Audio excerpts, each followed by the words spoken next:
was one portion near the base below everything, it had a bunch of old newspaper. I don't know why it was down there, either like thirties and forties. Yeah, really, really interesting stuff. I mean, if you could read most of it. You still got the cherry picker and all those Oh, yeah. Hanging up their moms here. cherry picker and the other one was just like Oh, they were the help.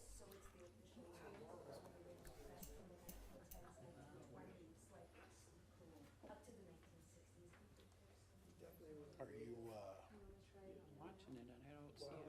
It'll happen up. I'd rather do the snake, I'd fall off the cherry picker and break a neck. It's not as big as the guy thinks it is. when it pops up, That's why I say you turn that free when when it says you just go into commission. It was a lot bigger when we were kids. Not happening. Yeah, that's true. Oh, there we are. All right, let's call this meeting to order. Can I get a motion to approve the minutes from August 12th, 2025, please? I'll make a motion. I'll second that. All in favor? Do I have to do that? Aye. Aye. Okay. All right, so next, I guess that was quick. So next on the agenda would be our action items. The first is consideration for use of, on review on an in-home business. Rick? Sure. So the applicants at 2608 Cottontail Drive have submitted to have a at-home business, which is any retail or commercial business offering goods or services in a residentially zoned district. This is allowed under Title 18. The applicant in this is Clearsight Services LLC. They're requesting the approval to operate a landscaping and lawn care business. The residents at 2608 Whitetail Drive would primarily serve as the business mailing address in the office, with occasional work vehicles driven home. Typically, they stated that there's usually one unmarked vehicle and occasionally probably a trailer. The proposed business activities are lawn services, tree work, landscaping. Most of the year-round operations are actually conducted at a customer site, and very limited business vehicles may occasionally be parked at the residence overnight. Based on the information submitted, the potential impacts, the noise would be limited to normal residential levels between 7 and 8 p.m., no significant increase in traffic. No business equipment will be stored at the residence. Storage occurs at a different property. Signage, there's no signage will be placed on the property except for business identification on a vehicle. The neighborhood compatibility, this business is intended to function without creating a nuisance, hazards, or adverse impacts on any of the surrounding properties. The public hearing was set for tonight, Wednesday, September 3rd, 2025. With that, the property owner notifications were sent out. This is a copy of the letter that was sent out. That was sent out to every residence within 200 feet of this residence.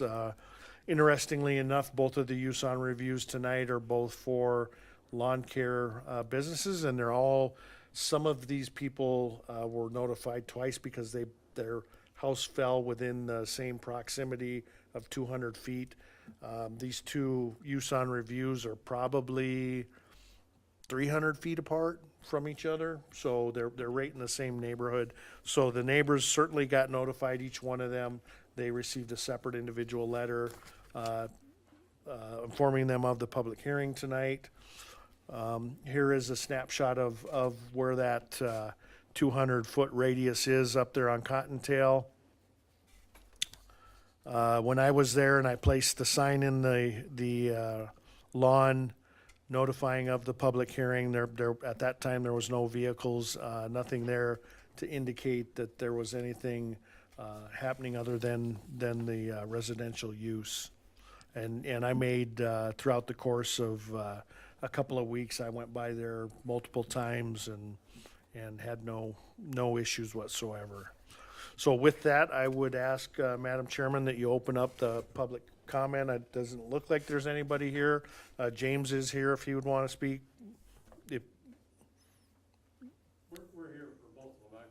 Okay, then if you would come forward and state your name and any opposition or concerns that you have, or We need to use a microphone. please do so that the recording gets it.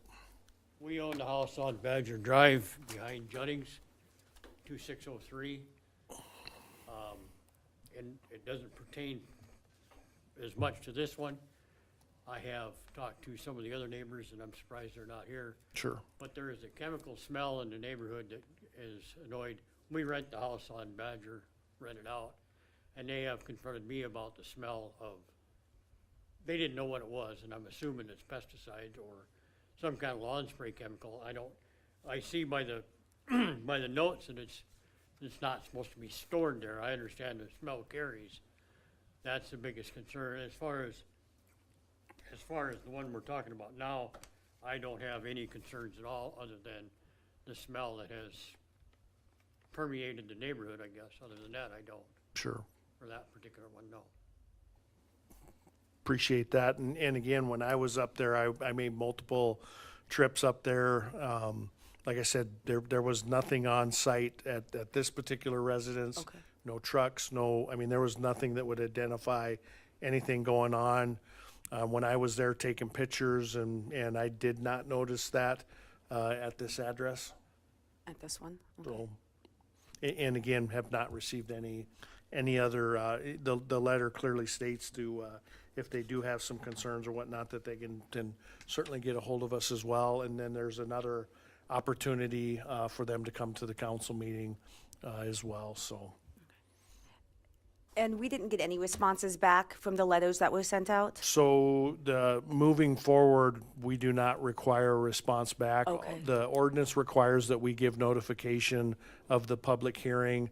I don't know at what point in time and where this whole, if you don't reply back, that constitutes a yes vote. Nowhere in our ordinance does that exist. So we're going by what our ordinance says, and that we have to provide public notice of the public hearing, the time and the date.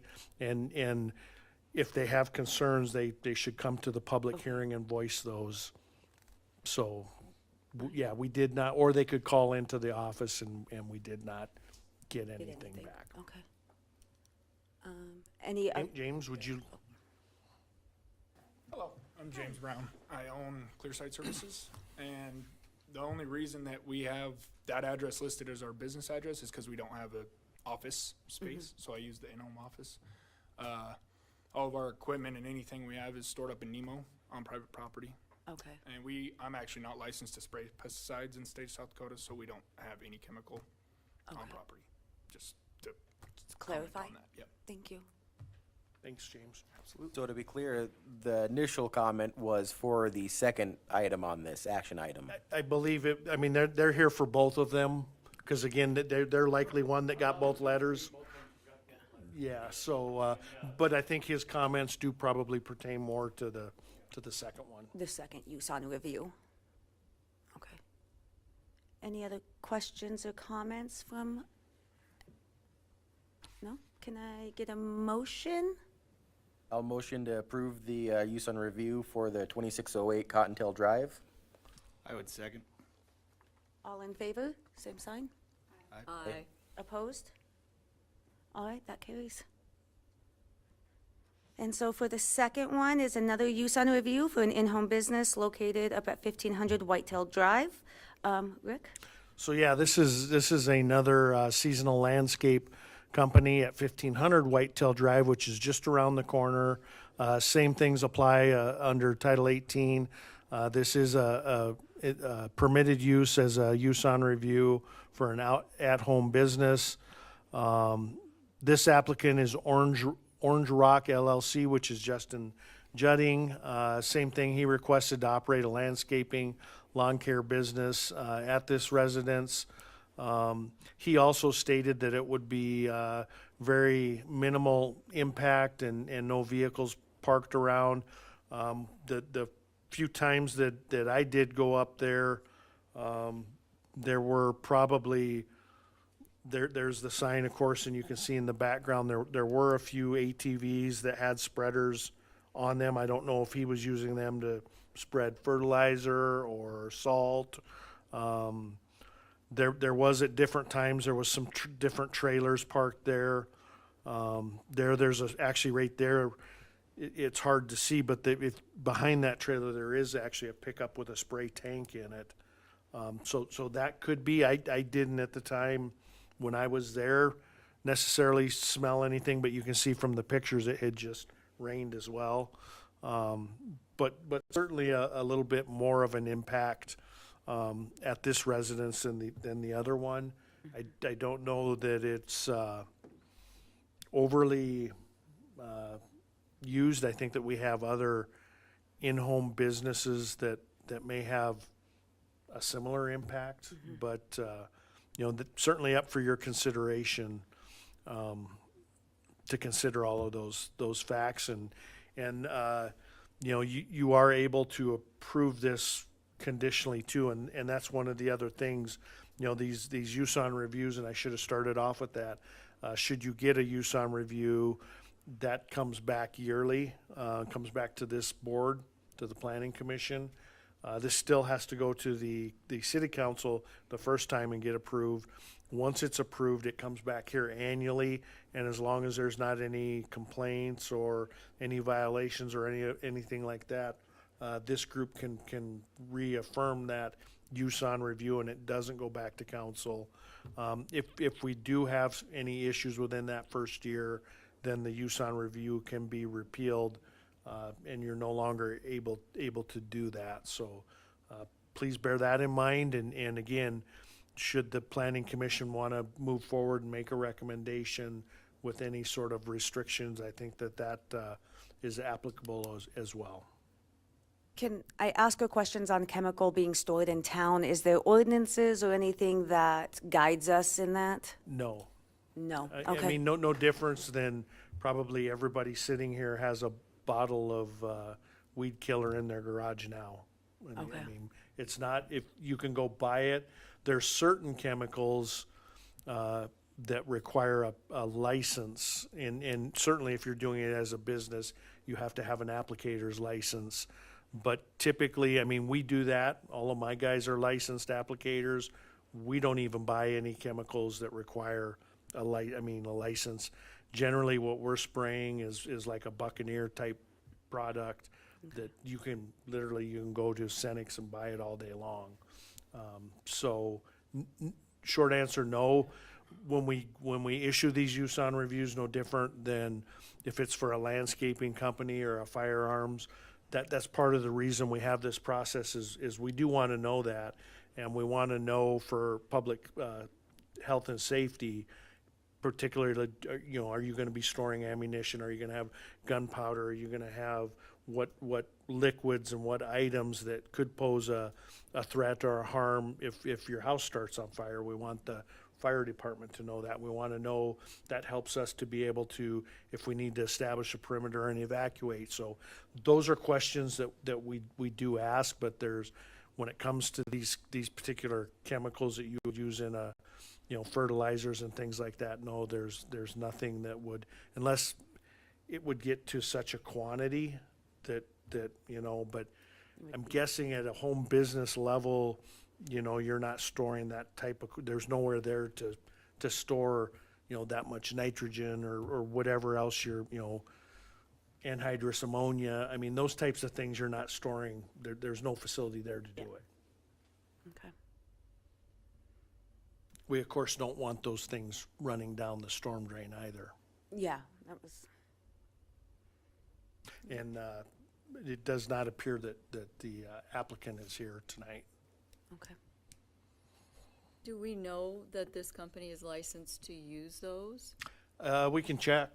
I mean, I didn't. I guess I didn't. Nowhere on his application I guess we could assume that. I was thinking more along the lines of mowing yards and doing snow removal, and we can check to see if he's a licensed applicator. I mean, even if he's not, I don't know what, We could, we could certainly call the state, I guess, but he has to be caught spraying in order to, yeah. And again, all of us can spray. I mean, the applicator's license comes into when you're spraying in public right-of-ways. And again, if you're doing it as a commercial business, we would have to prove that somebody's doing that. And I certainly can't sit here today and tell you that either of these gentlemen are or are not doing that, because I don't know. Okay. Any other questions or comments?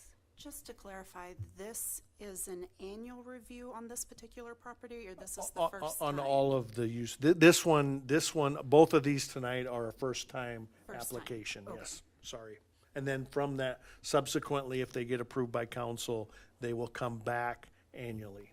Okay, but they have not been operating for the past year in this capacity? I believe, I believe that these were forwarded through our code enforcement officer.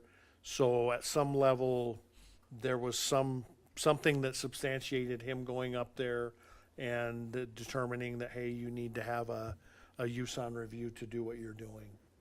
Okay. Thank you.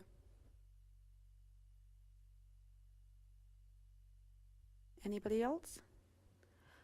All right, with that, can I get a motion? I'll motion to approve the use on review for the 1500 Whitetail Drive. Can I get a second? I'll second that. All in favor, say aye. Aye. Any opposed, same sign. Okay, carries on.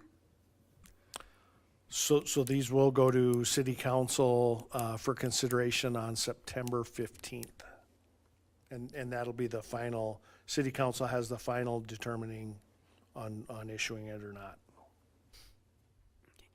And so the next thing on the agenda is the Safer Streets. Yeah, so the last thing that we have on the agenda for this evening is just FYI, our Safe Streets and Roads for All project kicked off today. We had a coordination meeting. The city of Sturgis has initiated a Safe Streets and Roads for All project. This is a community-driven initiative to help transportation safety action plan. This plan is designed to eliminate all fatal crashes and significantly reduce serious injury crashes across Sturgis's transportation network. This includes streets, sidewalks, and trails. The Safe Streets and Roads for All action plan will provide the city with critical insights and data-driven recommendations to guide future transportation safety initiatives. Key areas of focus include identifying risk factors, analyzing crash patterns, and outlining strategic safety goals. The outcome of this plan will provide an overview of historical crash data for the city of Sturgis, development of applicable safety countermeasures, accessibility and the use of transportation systems, and focus on pedestrian and bicycle improvements. So certainly there will be more to follow on this. The JEO, who is our partner in this, actually has a pop-up booth set up downtown tonight, and they're asking that people stop by. There is a survey that can be taken where you can identify any particular areas of concern that you have, again, on all modes of travel, any particular areas that you think have a higher risk for safety or crashes. And it doesn't just have to be that there has a crash has occurred there. I mean, a lot of crashes or near misses happen that don't ever get reported, and those are things that we're interested in as well. You know, and we talked a fair amount this morning, for example, you know, our access to our sports facilities when we have soccer tournaments, football games, getting back and forth across Lizelle is sometimes dangerous. The same thing out on the east end of town. We have some areas of concern getting across the interstate. We really, exit 30 and exit 32 are the only places to get underneath of the interstate with, for a lot of modes of traffic. We've seen significant increases on Junction. I mean, there's times where it's hard, even if you're in a car, to get out on Junction. So those are all the types of things that we want to identify. This is a process that will go through early 2026. And once these areas are identified and potential solutions, our goal is to apply for a grant in 2020. Will be an implementation grant that will basically take this study and put together an actual project. Right now, the Federal Highway Authority does have this program budgeted through 2026, and I believe the number I saw this morning, there was about $3 billion still allocated. But in order to qualify for any of that money, you have to have this action plan done. It's been in the news a little bit. We were awarded this grant along with Spearfish, and they're going through a similar process right now, exact same process that we are. And we were the 2 West River communities out of 4 in South Dakota that were awarded this grant. City of Box Elder has had it previously. So anyways, any questions about that, I'd be happy to answer it. Rochelle is on our advisory committee. Aaron is on our advisory committee. Both of them in different capacities. They bring, our advisory committee is a group of people who bring insights from different capacities, so that we sometimes don't always look at things holistically and big picture. So we tried to assemble an advisory committee that brought a lot of different viewpoints to help us come up with some potential solutions. So that's really all we have for the meeting tonight. I promised to get you downtown to enjoy the festivities tonight. So unless you guys have any questions for me, I'll turn it back over to you. So you don't need a motion on this item? Nothing, that was just more informational.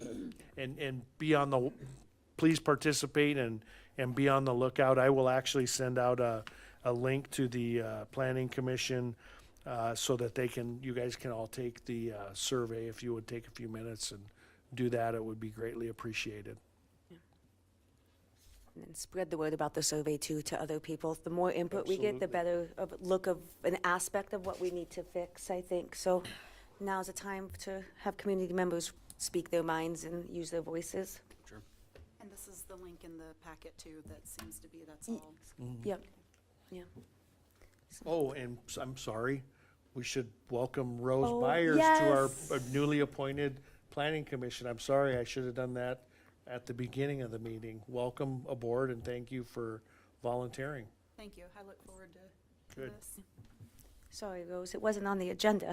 We all are thinking of food and big band music. That is so- it. All right, is any public comment? I'm not assuming so. If not, can I get a motion to adjourn? I'll make a motion for adjournment. Okay, I'll second that. all in favor, just for good measure. Aye. Opposed? Thanks, guys.